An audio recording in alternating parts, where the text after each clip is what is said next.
Greetings, everybody. How are you, and what have you been up to? Oh, not a whole lot going on at this end. It has been a couple of months. I just looked up when the last time we did a video, and it was in late October, before all hell broke loose with the MF Global situation. But I thought I would respond to a number of emails I've gotten asking for a video, asking for me to try to put into verbalization the events that I've been chronicling over the past 6 or 7 weeks, whatever it is now. But before I do that, I want to take a few minutes to wish everybody a very Merry Christmas. I'm not going to be politically correct. We will continue to stand up for the truth and call it like it is. So have a great, great, great holiday season. Have a great Christmas. And I know that at this end, the events of the past month and a half have certainly put life in perspective. And for the person on this side of the camera, it has been quite a learning experience, certainly humbling experience, certainly a time where we all have had to look deep and dig deep into our priorities in life and our priorities in this business. And I again want to not only wish everybody Merry Christmas, but thank the flood of support and the flood of emails that there's no way I've been able to respond to over the past 6 weeks.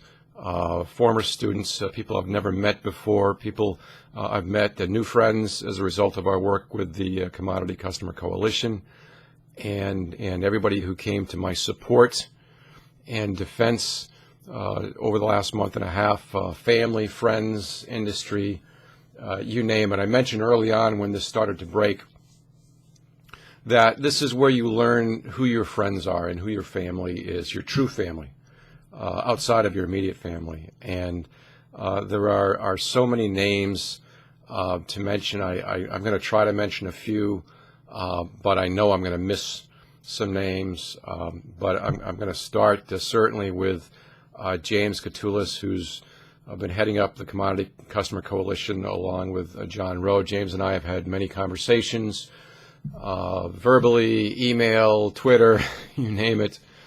And James and John have just done a fantastic job along with their support team. We are continuing to keep all the pressure we can through the formal legal process, to interviews, to articles, to blogging, to Twittering.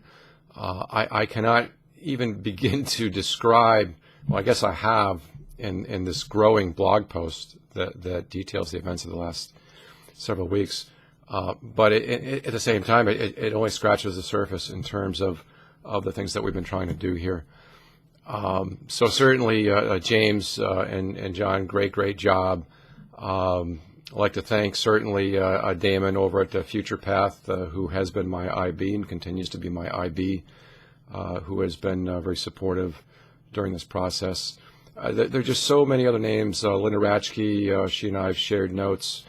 There are a lot of people in this industry, obviously, but even outside of this industry that have been touched by this whole theft.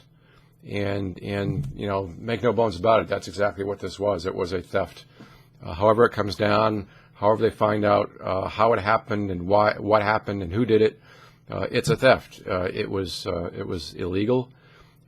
Any taking of customer segregated funds for any purpose other than ensuring that customers always have 100% of their position available is illegal.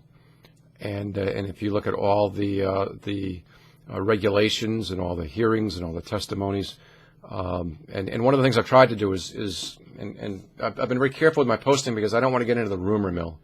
I don't want to get into this is legal, this isn't legal, that sort of thing. But, you know, it has certainly become clear as the hearings have gone on and testimony filed that the segregated fund concept, as sacred as it is just that. And you know, if the money's taken out for other purposes, it has to be replaced with equal collateral, and on and on and on and on and on. You can't invest in foreign euro debt unless you have foreign currency to begin with. I mean, a lot of the rumors that you hear around the internet are just plain false, and I've tried very, very hard to stick to the truth. And that's why I've kept my posts fairly brief each day, but kept a running dialogue. I've tried to point out things that I think are real. Probably haven't been successful all the time, but that's what I've tried to do. I'm speechless. I really am. I said early on, I did certainly make an error at my end in terms of, despite the 99.99% probability that segregated funds will never run amok. And if you go back to the Refco and the Lehman Brothers scandals, seg funds were transferred like that because of how they're structured. But I had too much in my account. I felt it was safer than a bank. And as I now redeploy some of those assets and diversify to make sure this doesn't happen again, I'm reminded on why I had a lot in the seg fund balance to begin with, and that was because of the stealth of the protection that we had. In that, it was not only a safe with a lock on it, but it was a safe with a lock with supposedly multiple layers of protection and regulation over it. And that's why the Refco situation that many of us lived through went through without a hitch in terms of customers. And as I look to redeploy assets, I'm reminded that for the most part, you can't put more than $250,000 in an account before you start running into insurance issues. And so it was, something, though, that I probably still had through my course of providing liquidity to the futures marketplace. I probably had too much in there, and as did others. But that certainly does not change the fact that the money was stolen. And so, that's certainly one thing that comes to mind. I think we all have to look at our businesses and our actions in times like this and figure out what we did right and what we did wrong.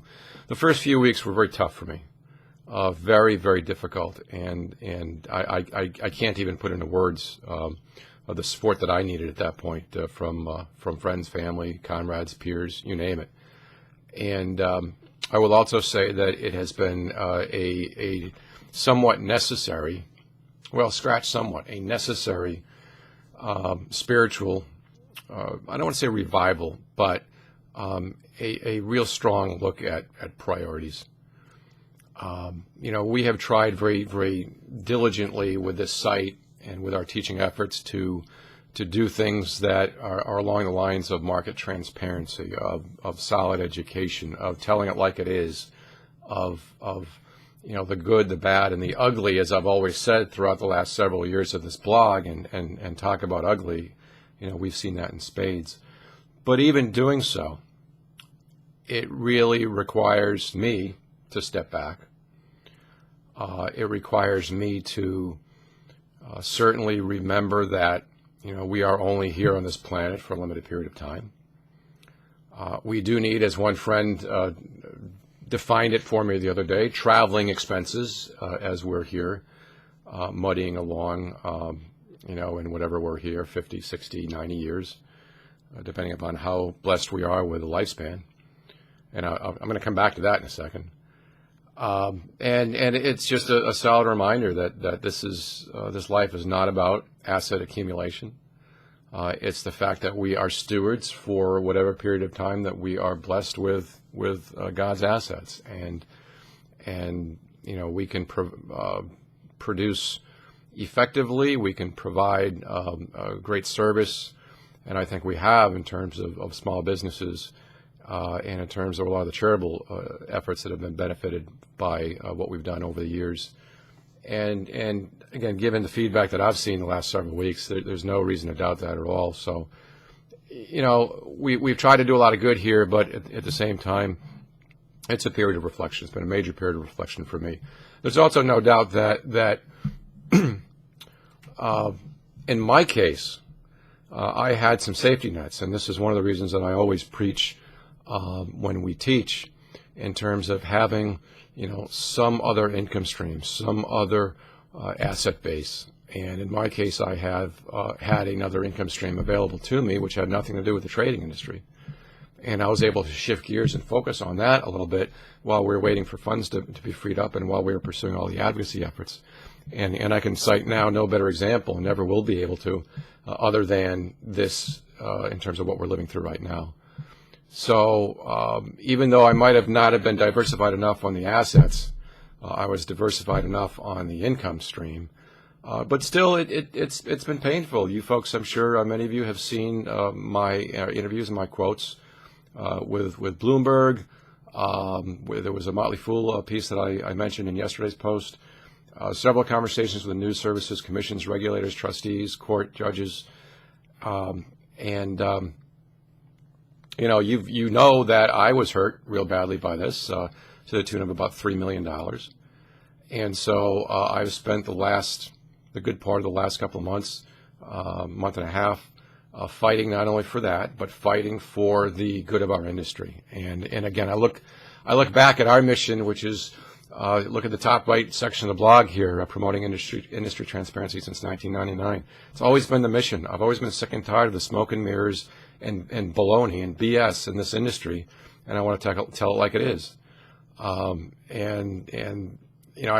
think also of a quote that James Katulis made in a recent piece where he was featured, or he said, I'm a nice guy, but don't ever cross me.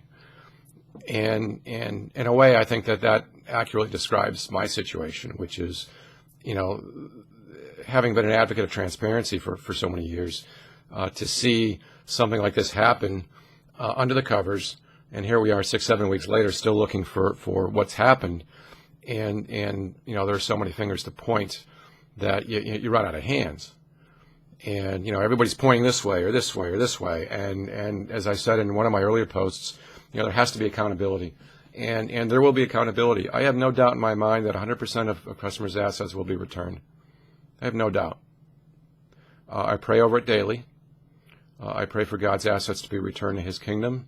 I also pray for, once those are returned, that we do something with them, that we use this period as one of reflection and figure out what we ought to do with it. And better that those assets be in the right hands than the wrong hands. And to that extent, I think that when this whole thing is over and done with, a lot of people will be stronger, smarter, and more appropriately positioned in their lives.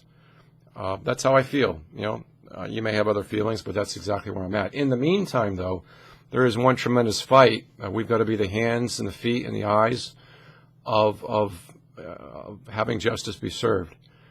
And again, hopefully, as you've seen over the past series of blog posts, as I now look at them, we have done everything we can. We put a coalition together, made up of volunteers and attorneys working pro bono, and help from the University or Northwestern University, a law department. We've gained favor with the judge. On and on and on. We're getting our word out to every publication we can. Had an exchange with Commissioner Summers yesterday that I shared with you in terms of a very stern note that I sent to the commission and out to the world. And I'm sure she didn't respond just because of that one note in her press release like an hour later. But to the extent that it was just one more, item of hundreds that they were getting in terms of rightful pressure, great. That's what we're trying to do. And it's the collective efforts of all of us that's resulting in this thing moving along as dreadfully slow as it seems at times, moving on fairly quickly, given the fact that we're in the middle of a bankruptcy.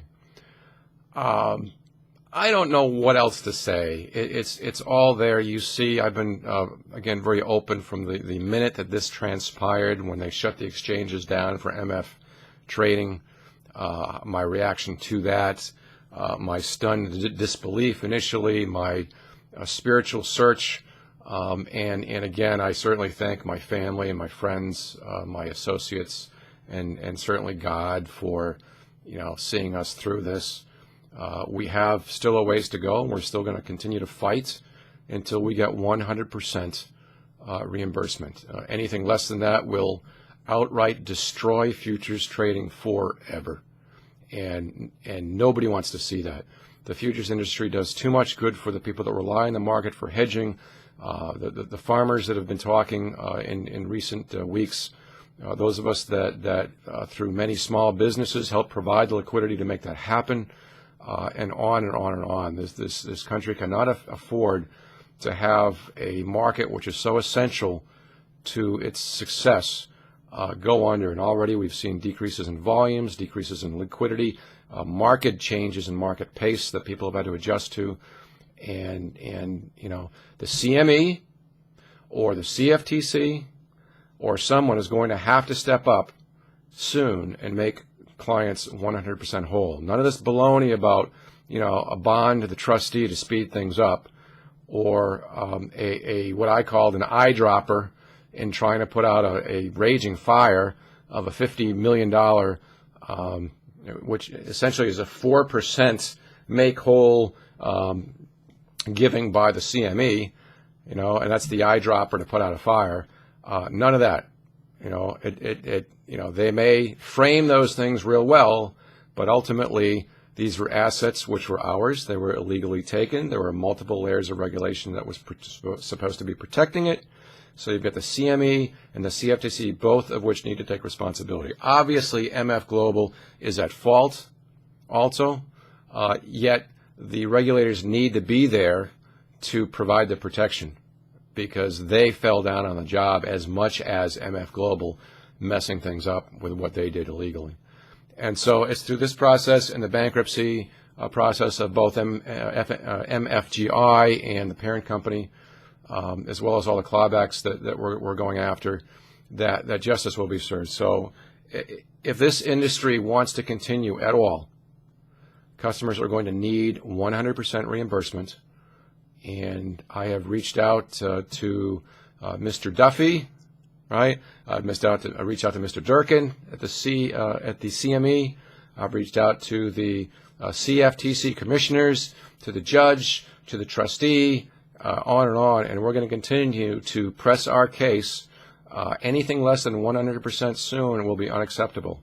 You've seen class action lawsuits start.